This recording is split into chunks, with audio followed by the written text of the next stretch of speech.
নমস্কার বন্ধুরা, welcome to এসটিউনিক sports. বন্ধুরা, এই ভিডিওতে আমরা কথা বলবো বেশ কিছু ট্রান্সফার নিউজ নিয়ে, যেখানে নোয়া সাদুই কেরালা ছেড়ে কি এবার কলকাতার দিকে আসতে চলেছে, কি আপডেট রয়েছে তাকে নিয়ে, চ্যাম্পিয়ন বিদেশি প্লেয়ারকে নিয়ে কথা বলার সাথে সাথে একজন ইন্ডিয়ান প্লেয়ারকে নিয়েও আপডেট শেয়ার করার রয়েছে এই ভিডিওতে।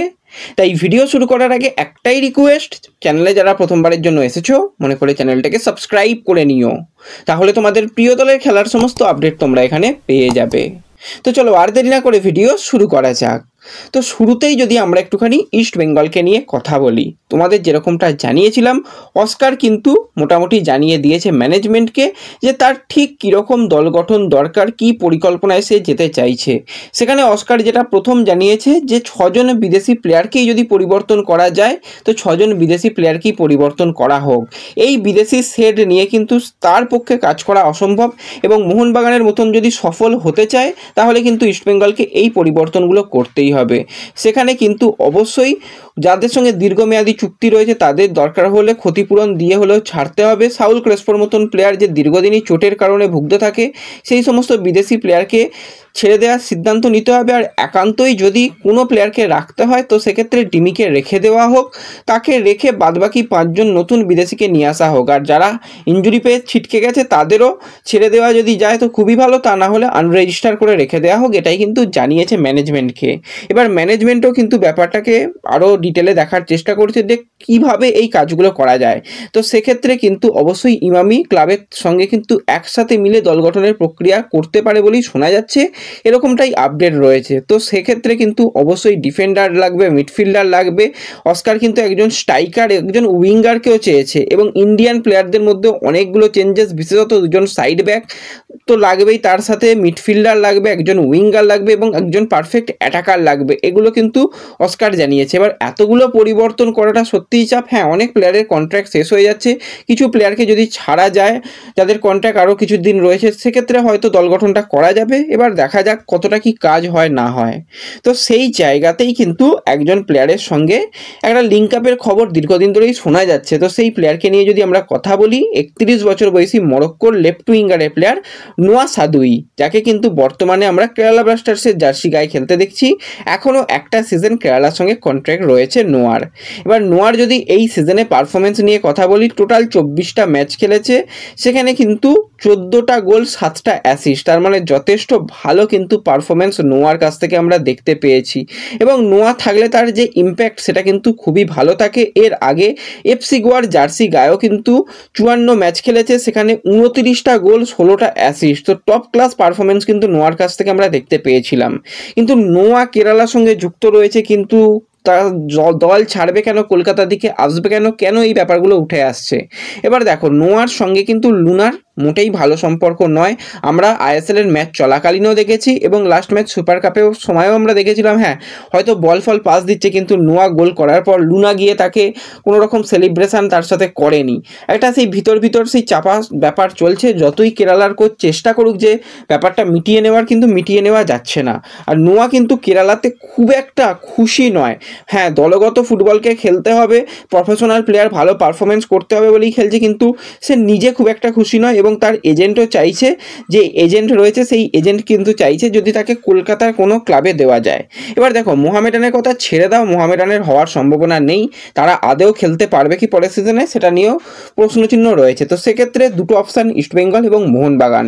মোহনবাগানের দিকে তাকালে সেখানে কিন্তু জেমি ম্যাকক্লারেনের মতন বিদেশি প্লেয়ার রয়েছে, এছাড়া জেসন কামিংসের মতন প্লেয়ার রয়েছে, 2জন স্ট্রাইকার অলরেডি রয়েছে। এরপরও তারা অ্যাটাকিং লাইনের প্লেয়ার নেবে বলে তো মনে হচ্ছে না। এবং হ্যাঁ, ডিমি রয়েছে, ডিমি থাকবে কি না থাকবে সেটা পরের কথা, ডিমিও রয়েছে। তো সেক্ষেত্রে ইস্ট বেঙ্গলের জন্য কিন্তু নোয়া সাদুই একটা অপশান হতে পারে। এবার পুরোপুরি ব্যাপারটাই কিন্তু নোয়ার এজেন্ট, সে কিন্তু ক্লাবকে অ্যাপ্রোচ করার চেষ্টা চালাচ্ছে যদি নোয়াকে কলকাতার কোনো ক্লাবে খেলানো যায়।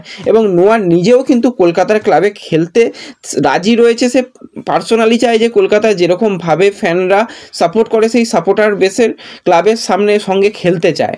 এবার ব্যাপারটা কিন্তু জটিল রয়েছে, কেরালা আদৌ ছাড়বে কি। একটা সময় শোনা গিয়েছিল ছিল কেরালা তাকে ছেড়ে দিতে পারে যদি ঠিকঠাক টাকা পায়। এবার কেরালা কিন্তু সহজে মানে কম টাকায় ছাড়ে না, কেরালা কিন্তু যথেষ্ট ভালো একটা টাকা নিয়েই ছাড়ে। এবার নোয়ার খুব যে হাই স্যালারি সেটা নয়, স্যালারি ঠিকঠাকই রয়েছে, তার পারফরমেন্স বোনাস কিন্তু বেশ কিছুটা রয়েছে, এবং তাকে যদি ট্রান্সফার ফি দিয়ে ইস্টবেঙ্গল পরিকল্পনার মধ্যে রাখে নিয়ে তো খারাপ অপশান হবে না। ইস্টবেঙ্গল অবশ্যই একজন উইঙ্গারকে চাইছে, তো সেক্ষেত্রে রবসন রবিনো একটা অপশান হিসেবে রয়েছে। এবার দীর্ঘদিন ধরে রবিনোকে ট্রাই করেও আনা যায়নি, তো সেই জায়গায় নোয়া এলে রীতিমতন নোয়া ইন্ডিয়ান ফুটবলে পরিচিত মুখ যথেষ্ট ভালো করছে, তো খারাপ অপশান হবে না। এবার রবসন রবিনোর ক্ষেত্রেও ব্যাপারটা ওই একই ব্যাপার, এবার রবিনো এসে মানিয়ে নিতে কতটা পারবে সেটা হচ্ছে একটা বিগ ডাউট, কিন্তু নোয়া অলরেডি নিজেকে প্রুভ করেছে ইন্ডিয়াতে। তো দেখা যাক, এই ব্যাপারটা কিন্তু এখন ওপেন রয়েছে, যে কোনো কিছুই হতে পারে। সুপার কাপ মানে শেষ হয়ে যাওয়ার পর ব্যাপারগুলোকে নিয়ে আরও ডিটেলে আলোচনা করা যাবে। তো এরপরে যদি আমরা একজন ইন্ডিয়ান প্লেয়ারকে নিয়ে কথা বলি, সেই প্লেয়ারের সঙ্গে কিন্তু লিঙ্ক আপের খবর বেরিয়ে আসছে। প্লেয়ার হচ্ছে 24 বছর বয়সী ভারতীয় সেন্টার ব্যাকের প্লেয়ার মার্টান্ড রায়না। তো রায়নার যদি আমরা কথা বলি, সে কিন্তু বর্তমানে রাজস্থান ইউনাইটেডের সঙ্গে যুক্ত রয়েছে, 2026 সাল পর্যন্ত কন্ট্রাক্ট রয়েছে। এই সিজনে আই লিগে কিন্তু 21 ম্যাচ খেলেছে, নামের পাশে কিন্তু তার 4টে গোল রয়েছে, যথেষ্ট ভালো ডিফেন্ডিং করেছে এবং ওভারঅল তার পারফরমেন্স খুবই ভালো ছিল এই সিজনে। শুধু গোল করা নয়, তার সাথে সাথে বেশ কিছু ম্যাচে ক্লিনশিট রাখতেও দেখা গেছে এই প্লেয়ারকে, যথেষ্ট ভালো ডিফেন্সিভ কোয়ালিটি। এবার তাকে নেবার ব্যাপারে আইএসএলের 4টি ক্লাব অ্যাপ্রোচ করছে বলে শোনা যাচ্ছে, তার মধ্যে যেই ক্লাব বর্তমানে এগিয়ে রয়েছে সেটা হচ্ছে মুম্বাই সিটি এফসি, এছাড়া পাঞ্জাব এফসি, ওড়িশা এফসিরও নজরের মধ্যে রয়েছে, এছাড়া আরও একটা ক্লাব রয়েছে, সেই ক্লাবের নাম জানা যায়নি। তো অনেকটাই কথাবার্তা এগিয়ে ফেলেছে এই রায়নার সঙ্গে মুম্বাই সিটি এফসি। তো যদি রায়নার সাইনিংটা মুম্বাই করতে পারে, তো সেক্ষেত্রে মুম্বাইয়ের তরফ থেকেও কিন্তু বেশ কিছু প্লেয়ার বেরিয়ে আসার সম্ভাবনা রয়েছে, মেহতাবের বেরিয়ে আসার কিন্তু হাই পসিবিলিটি রয়েছে। তো সেই জায়গাতেই তারা চাইছে এই রায়নাকে সাইন করিয়ে নিতে। তো দেখা যাক কি আপডেট আসে পরবর্তী সময়, যদি কোনো রকম সাইনিংয়ের খবর থাকে তো অবশ্যই তোমাদের সঙ্গে শেয়ার করে নেব। এবং এর সাথে সাথে আমরা আরও একজন প্লেয়ারকে নিয়ে কথা বলবো, 31 বছর বয়সী ভানুয়াতুর সেন্টার ব্যাকের প্লেয়ার ব্রায়ান কাল্টাক। তো ব্রায়ানকে নিয়ে কিন্তু দীর্ঘদিন ধরেই ইন্ডিয়ান ফুটবলে কথাবার্তা চলে, কারণ ব্রায়ান যেভাবে পারফরমেন্স করেছে এলিগে সেন্ট্রাল কোস্টের হয়ে, দুর্দান্ত পারফরমেন্স, দুবার কিন্তু এলিগ চ্যাম্পিয়ন, এবং তার সেন্ট্রাল কোস্টের হয়ে 100 ম্যাচ খেলার অভিজ্ঞতা রয়েছে, নামের পাশে 5টা গোল 6টা অ্যাসিস্ট রয়েছে, এবং ইন্ডিয়া টিমের বিরুদ্ধেও কিন্তু ভানুয়াতু যখন খেলেছিল তখন কিন্তু এই ব্রায়ান কাল্টাকের খেলার অভিজ্ঞতা রয়েছে। ভানুয়াতুর ক্যাপ্টেন কিন্তু ব্রায়ান কাল্টাক রয়েছে। এবার ব্রায়ান কাল্টাক কিন্তু কন্ট্রাক্ট শেষ হয়ে আসছে এই সিজনেই, এবং যেরকমটা সেন্ট্রাল কোস্টের মানে কোচ জানিয়েছে যে ব্রায়ান কাল্টাক কিন্তু এলিগ ছাড়তে চলেছে, এবং সে কিন্তু ইন্ডিয়াতে আসার পসিবিলিটি তৈরি হয়েছে। ইন্ডিয়ান বেশ কিছু ক্লাব তাকে নজরের মধ্যে রাখছে বলেই শোনা যাচ্ছে। একটা সময় পর্যন্ত জোরালো নাম শোনা যাচ্ছিল মোহনবাগান সুপার জায়েন্টের, কিন্তু আমাদের কাছে সত্যি কথা বলতে কি কোনো রকম ব্রায়ান কাল্টাকের সঙ্গে মোহনবাগানের লিঙ্ক আপের খবর ছিল না, আমরা আমাদের তরফ থেকে শেয়ার করিনি।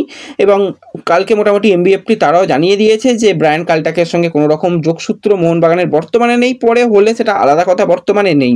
কিন্তু ব্রায়ান কাল্টাককে নেবার ব্যাপারে আইএসএল থেকে 3টে ক্লাব অ্যাপ্রোচ করছে, তার মধ্যে যদি কোনো ক্লাব এগিয়ে থাকে সেটা হচ্ছে মুম্বাই সিটি এফসি, কারণ পিটার ক্র্যাটকি এবং ব্রায়ান কাল্টাকের যে এজেন্ট, সেম এজেন্ট, তো সেই এজেন্টের খেলাটাই হয়তো চলতে পারে। সেক্ষেত্রে ব্রায়ান কাল্টাককে মুম্বাই অনেকটা নেবার ব্যাপারে কথাবার্তা বলছে। এছাড়া কিন্তু আরও 2টো ক্লাব নজরের মধ্যে রেখেছে, কারণ ফ্রি প্লেয়ার হয়ে গেলে যে কোনো ক্লাব তাকে অ্যাপ্রোচ করে নিতে পারে, যদি তাকে ঠিকঠাক স্যালারি ঠিকঠাকভাবে যদি প্ল্যানিং বোঝানো যায়।